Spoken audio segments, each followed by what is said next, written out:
अरहन्ताणं नमो अरहन्ताणं नमो अरहन्ताणं।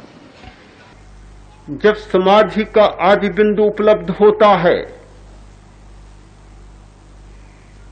संवेदन की तीव्रता कम होती है, तो एक परिणाम आता है कि प्रतिक्रिया की शक्ति कम हो जाती है। हमारे दुख चक्र का अंतिम तत्व है प्रतिक्रिया, तनाव, और तनाव से प्रतिक्रिया, और प्रतिक्रिया से फिर राग, फिर द्वेष यानी प्रियता अप्रियता, फिर अतृप्ति, फिर चोरी, फिर माया, फिर झूठ, ये पूरा चक्र चलता है।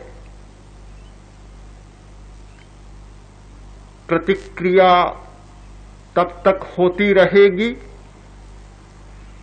जब तक ये तीव्रता बनी रहेगी। संवेग की तीव्रता, संवेदन की तीव्रता होती है तब प्रतिक्रिया होती है।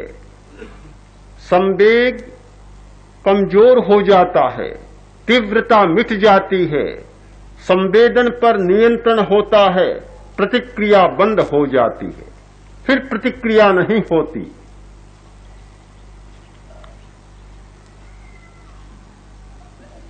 बीज बो रहा था, दूसरा आ गया, पूछा भाई क्या बो रहा है? कि नहीं बताऊंगा। ठीक बात है, आज नहीं बताएगा तो उगेगा तब पता लग जाएगा। बोला ऐसा बोऊंगा जो उगे ही नहीं।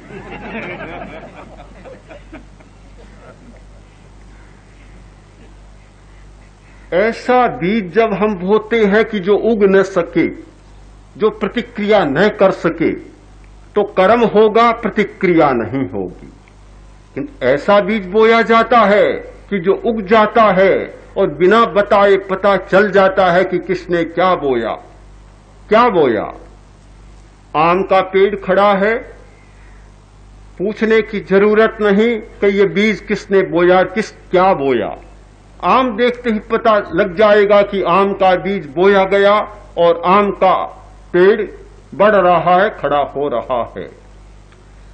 पेड़ को देखकर हम बीज को जान जाते हैं, बीज के बारे में अलग से चिंता करने की कोई जरूरत नहीं होती। पेड़ स्वयं इस बात की सूचना दे देता है कि उसके नीचे क्या बीज बोया गया था। तो प्रतिक्रिया से पता लग जाता है। अध्यात्म की भाषा में कहा गया, भगवान महावीर ने कहा कि जो व्यक्ति श्रोत्र इंद्रिय का संयम करता है, वह श्रोत्र इंद्रिय के निमित्त से यानी शब्द के निमित्त से होने वाले कर्म बंध को समाप्त कर देता है। नया कर्म बंध नहीं होता जो शब्द के निमित्त से होता था। जो व्यक्ति जीव का संयम करता है, वह रस के निमित्त से होने वाले कर्म बंध को समाप्त कर देता है। ठीक है, आज का शरीर शास्त्र और आज का मानस शास्त्र इस भाषा में ही बोल रहे हैं।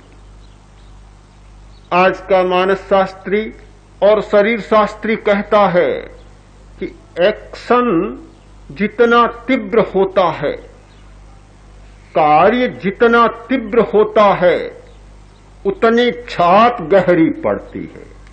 और छाप जब गहरी पड़ती है तो उसका प्रतिफलन होता है, उसकी प्रतिक्रिया होती है, रिफ्लेक्शन होता है, रिएक्शन होता है।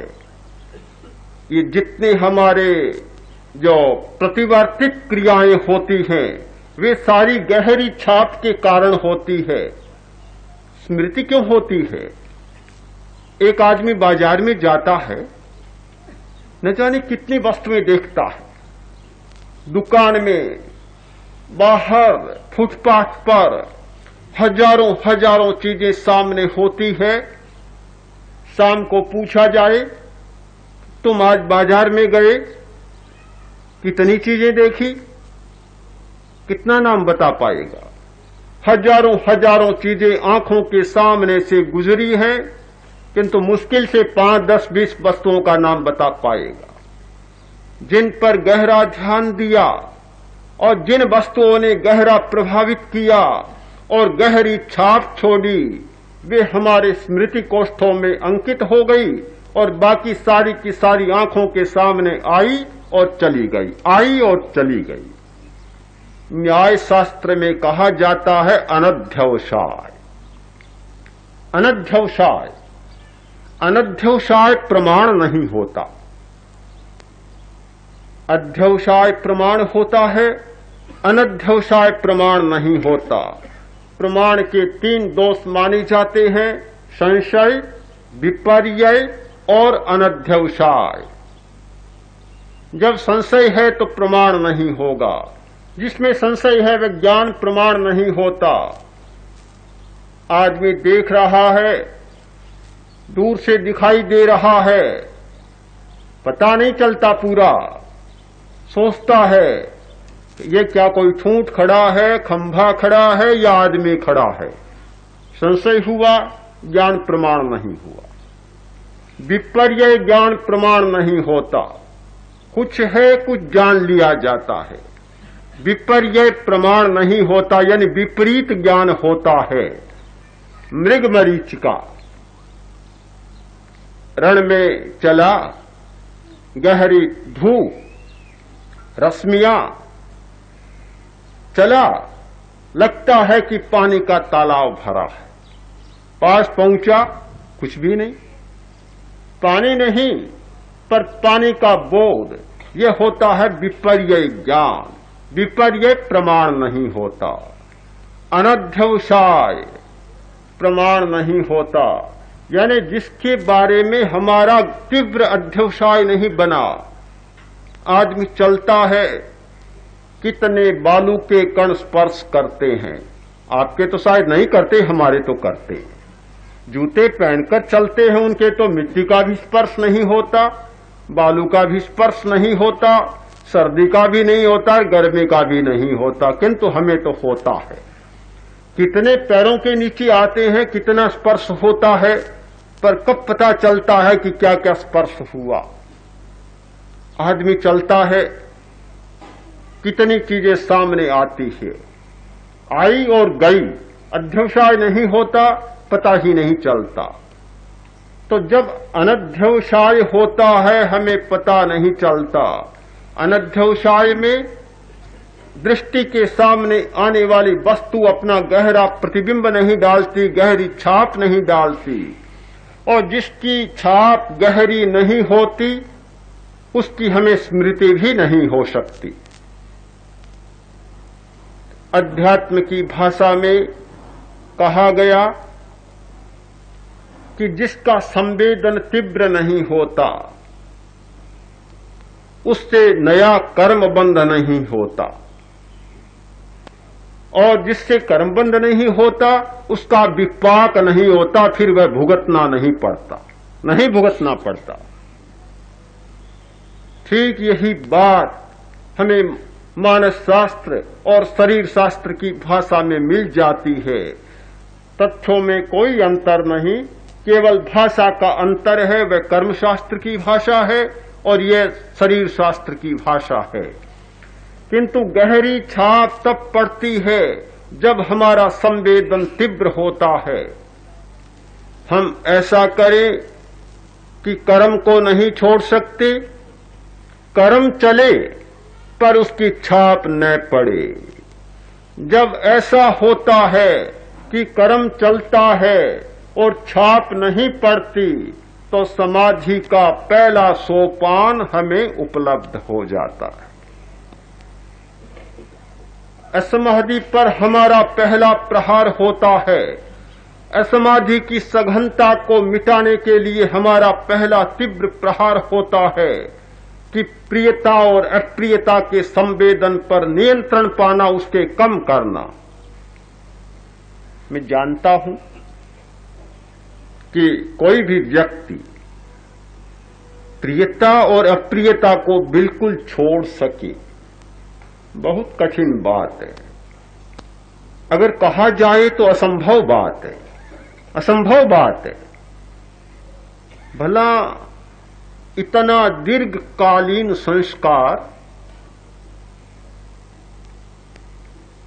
जिसे शरीर प्रभावित करता है, मन प्रभावित करता है, इंद्रियां प्रभावित करती हैं और सारे बाह्य उद्दीपन जिसे प्रभावित करते हैं, एकदम आदमी उस चक्र को तोड़ डाले, ये संभव नहीं लगता, नहीं लगता।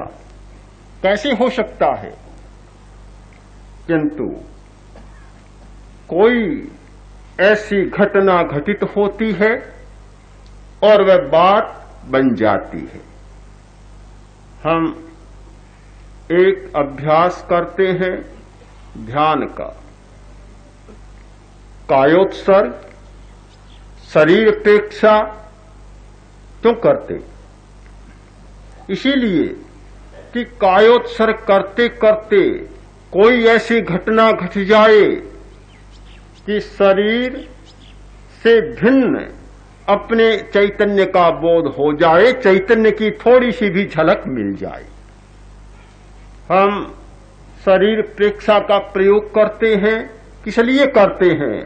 कि शरीर को देखते देखते प्राण का प्रवाह पकड़ में आ जाए, प्राण के प्रवाह का देखते देखते सूक्ष्म शरीर के स्पंदन और कंपन पकड़ में आ जाए, यानी कर्म अति सूक्ष्म शरीर के स्पंदन पकड़ में आ जाए और उसका अनुभव करते करते चैतन्य के स्पंदन पकड़ में आ जाए, आनंद का वह महास्रोत हमारी पकड़ में आ जाए और उसके पकड़ में आने पर बाहर का सारा फीका फीका लगने लग जाता है।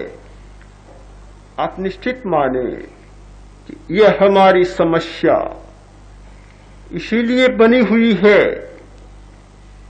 कि अंतर का जगत कोई दूसरा है और बाहर का जगत कोई दूसरा है।